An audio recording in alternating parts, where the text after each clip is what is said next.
दोस्तों आज के हमारे इस वीडियो का टॉपिक है टाइप्स ऑफ इलेक्ट्रिकल मोटर के ऊपर। दोस्तों ये क्वेश्चन इंटरव्यू में सबसे ज़्यादा पूछा जाता है इलेक्ट्रिकल के अंदर।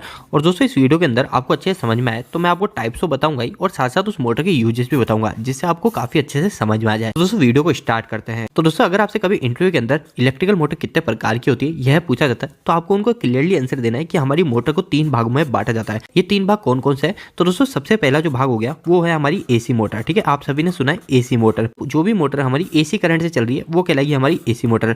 इसके बाद में आपको दूसरा भाग बताना है, वो बताना है डीसी मोटर। जो भी मोटर हमारी डीसी सप्लाई से चलेगी वो कहलाएगी हमारी डीसी मोटर। और एक और थर्ड कहलाएगी दोस्तों हमारी स्पेशल मोटर। दोस्तों अगर आप यह आंसर बताओगे तो आपका इंप्रेशन दूसरों से काफी अच्छा बनने वाला है। तो दोस्तों अब जो हमने 3 भाग बताए इसके अंदर आपसे ये भी इंटरव्यू में पूछा जा सकता है कि एसी मोटर कितने प्रकार की होती है, डीसी मोटर या फिर स्पेशल मोटर कितने प्रकार की होती है। तो दोस्तों इसका आंसर अब जान लेते हैं। सबसे पहले एसी मोटर की बात कर लेते हैं। तो दोस्तों अगर आपसे इंटरव्यू में यह क्वेश्चन करा जाता है कि एसी मोटर के भागों के नाम बताओ तो आपको उनको क्लियरली बोलना है कि एसी मोटर हमारी 2 प्रकार की होती है। एक कहलाती है हमारी सिंक्रोनस मोटर और एक और कहलाती है एसिंक्रोनस मोटर। और दोस्तों जो हमारी एसिंक्रोनस मोटर होती है इसको हम इंडक्शन मोटर भी कहते हैं।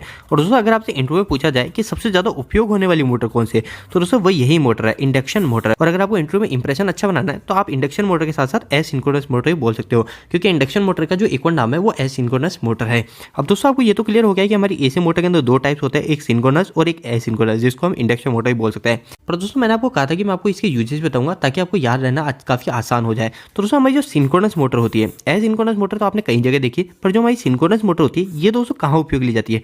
तो दोस्तों ये ज्यादातर हमारे पावर फैक्टर मेंटेन के लिए उपयोग की जाती है। अब दोस्तों आप ये बोलेंगे कि पावर फैक्टर मेंटेन के लिए हमारी कंपनी में कैपेसिटर का इस्तेमाल किया जाता है, पर दोस्तों कैपेसिटर हमारे किया जाता है, पर दोस्तों जहाँ पे बड़े बड़े जो पावर प्लांट होते हैं, जहाँ पे हमारी इलेक्ट्रिसिटी को बनाया जा रहा है, वहाँ पे हमारे कैपेसिटर बैंक की जगह सिंक्रोनस मोटर का इस्तेमाल किया जाता है पावर फैक्टर इंप्रूवमेंट के लिए। इसके अलावा दोस्तों जहाँ पे हमको कांस्टेंट स्पीड चाहिए होती है, मतलब हमारी स्पीड में कोई वेरिएशन ना आए, तो वहाँ पे हमारे सिंक्रोनस मोटर इस्तेमाल किया जाता है। अब ऐसी जगह कौन सी है? तो दोस्तों हमारी जो पेपर प्रिंटिंग की मशीन होती है वहाँ पे हमको काफी ज्यादा एक्यूरेसी चाहिए होती है, तो वहाँ पे सिंक्रोनस मोटर का इस्तेमाल किया जाता है। अब दोस्तों एसिंक्रोनस मोटर जिसको इंडक्शन मोटर बोलते हैं, इसका यूजेस कहाँ होता है? तो दोस्तों इसका यूजेस तो आपने अपनी कंपनी में सबसे ज्यादा ही देखा होगा। इसमें दोस्तों 2 भाग होते हैं। जो हमारी इंडक्शन मोटर होती है, इंडक्शन मोटर 2 प्रकार की होती है। एक होती है दोस्तों हमारी स्क्वायरल केज इंडक्शन मोटर और एक और कहलाती है हमारी स्लिप रिंग इंडक्शन मोटर। जो दोनों मोटर होती है इन दोनों को मोटर का नाम जो इसके रोटर के ऊपर ही रखा गया है। जो हमारा स्लिप रिंग इंडक्शन मोटर होती है, ये स्लिप रिंग जो इंडक्शन मोटर होती है इसका जो रोटर होता है इसमें एक स्लिप रिंग होती है।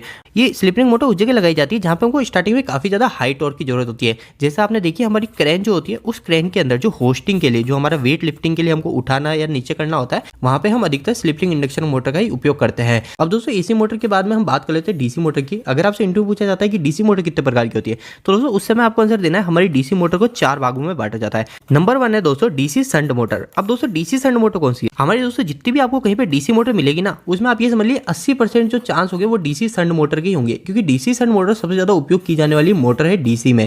और दोस्तों ये जो डीसी मोटर है इसका इस्तेमाल आपने कहाँ पे देखा होगा? तो हमारे डीसी के जो फैन होता है वहां पे हमारी डीसी शंट मोटर का उपयोग किया जाता है। इसके अलावा आपने जो लेथ मशीन देखी है, उस लेथ मशीन के अंदर भी जो मोटर इस्तेमाल की जाती है डीसी की, वो डीसी शंट मोटर ही कहलाती है। इसके बाद में दोस्तों डीसी मोटर का सेकंड टाइप जो है वो है डीसी सीरीज मोटर। अभी डीसी सीरीज मोटर कहाँ पे इस्तेमाल की जाती है? दोस्तों हमारी जो डीसी सीरीज मोटर होती है, इस सीरीज मोटर को आप याद रखेंगे वहां से जहां से हमारे लिफ्टर जो होते हैं, एलिवेटर जो होते हैं, आप मॉल गए तो मॉल के अंदर आपने देखा है एलिवेटर लगे होते हैं जो हमको नीचे से ऊपर लेके जाते हैं। तो दोस्तों वहां पे क्या परमानेंट वेट जुड़ा होता है। तो दोस्तों जहां पे परमानेंट वेट जुड़ा होता है, जहां पे हमारी मोटर पे परमानेंट लोड रहेगा, वहां पे हम डीसी सीरीज मोटर का इस्तेमाल करते हैं। इसके अलावा दोस्तों आप एक चीज ध्यान रखिएगा, इंटरव्यू के अंदर आपसे ये भी क्वेश्चन किया जा सकता है, जो पुराने रेल के इंजन होते थे उसमें भी हम डीसी सीरीज मोटर का इस्तेमाल करते थे, पर आजकल के इंजन में हमारे एसी इंडक्शन मोटर का इस्तेमाल किया जाता है। अब दोस्तों डीसी मोटर के थर्ड टाइप की बात कर लेते हैं, जो कि है कंपाउंड मोटर। जो दोस्तों जो डीसी मोटर के अंदर कंपाउंड मोटर का नाम लिया जाता है, ये सबसे ज्यादा कम उपयोग में लेने वाली डीसी मोटर होती है। आपको ये बहुत ही कम जगह दिखेगी या फिर दिखेगी ही नहीं। इसके बाद में दोस्तों डीसी मोटर के लास्ट पार्ट की बात कर लेते हैं, डीसी परमानेंट मैग्नेट मोटर। तो दोस्तों मैंने चारों पॉइंट आपको बता दिए डीसी मोटर के अंदर, 1 2 3 4। और दोस्तों डीसी परमानेंट मैग्नेट मोटर का उपयोग कहाँ किया जाता है? दोस्तों ये जो मोटर होती है इसके अंदर एक परमानेंट मैग्नेट लगा होता है। तो दोस्तों ये परमानेंट मैग्नेट लगे होने के कारण इसकी जो स्पीड होती है वो स्पीड काफी तेज होती है। तो हमारे जो घरों के अंदर जो बच्चे के लिए टॉय कार लाते हैं, उस कार के अंदर हमारी डीसी परमानेंट मैग्नेट होती है। इसके अलावा जो आपने देखे हमारे जो कंप्यूटर के फैन होता है, वो कंप्यूटर के फैन कितनी तेज घूमता है, उस फैन के अंदर हमारे डीसी परमानेंट मैग्नेट मोटर का उपयोग किया जाता है। दोस्तों अब इलेक्ट्रिकल मोटर के तीसरे टाइप्स की बात कर लेते हैं, जो कि स्पेशल मोटर। अब दोस्तों स्पेशल मोटर के अंदर कौन कौन सी मोटर होती है? तो सबसे पहली मोटर है वो है यूनिवर्सल मोटर। दोस्तों ये काफी इंटरेस्टिंग मोटर है। ये जो मोटर है आपको कैसे याद रखना है? आपको याद रखना है कि हमारी एसी और डीसी एसी और डीसी सप्लाई से चलने वाली जो मोटर है वो हमारी यूनिवर्सल मोटर है। दोस्तों आपसे इंटरव्यू में ये भी क्वेश्चन किया जा सकता है कि हमारी ऐसी कौन सी मोटर है जो एसी सप्लाई से भी चलती है और डीसी सप्लाई से भी चलती है, तो आपको वहां पे बताना है यूनिवर्सल मोटर हमारी ऐसी मोटर है जो एसी और डीसी दोनों से चलती है।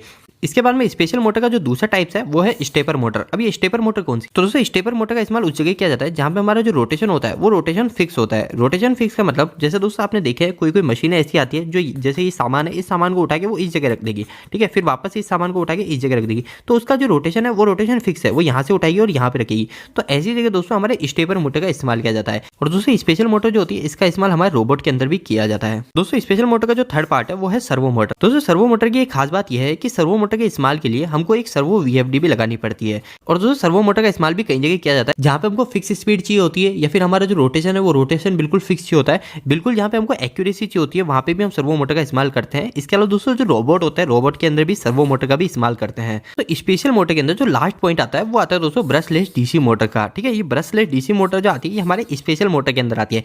दोस्तों ब्रशलेस डीसी मोटर काफी ज्यादा फायदेमंद है। ये क्यों फायदेमंद है, क्योंकि आपको पता है हमारी जो डीसी मोटर होती है, डीसी मोटर की हमारी एफिशिएंसी काफी अच्छी होती है, पर दोस्तों उसके अंदर हमको नुकसान ये होता है कि हमको उसका मेंटेनेंस बार बार करना पड़ता है। और उसके मेंटेनेंस के अंदर सबसे ज्यादा कार्य किया जाता है वो किया जाता है उसके ब्रश को चेंज करना।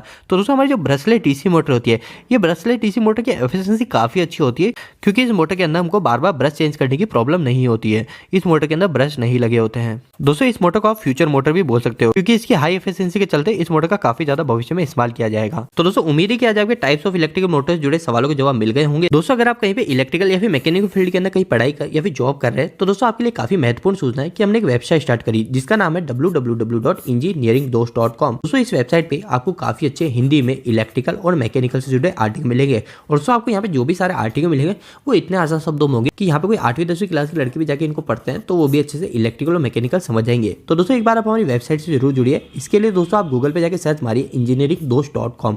और दोस्तों आपको वेबसाइट कैसी लगी प्लीज वहाँ पे कमेंट बॉक्स में कमेंट करके जरूर बताइएगा। और दोस्तों अगर आपको टाइप्स ऑफ इलेक्ट्रिकल मोटर के बारे में भी कंटेंट चाहिए तो वहाँ पे मैंने अपलोड कर रखा है, आप वहाँ पे जाके भी पढ़ सकते हो। दोस्तों आपको यह वीडियो कैसा लगा इस वीडियो को लाइक करके जरूर बताएं। अगर आपको कोई भी सवाल इस वीडियो के प्रति इलेक्ट्रिकल से जुड़ा है तो आप मुझे नीचे कमेंट बॉक्स में कमेंट करके पूछ सकते हैं। इलेक्ट्रिकल वीडियो सर आप हिंदी में देखना पसंद करते हैं आज हमारे चैनल को सब्सक्राइब कर लीजिए। आज के लिए इतना ही, धन्यवाद।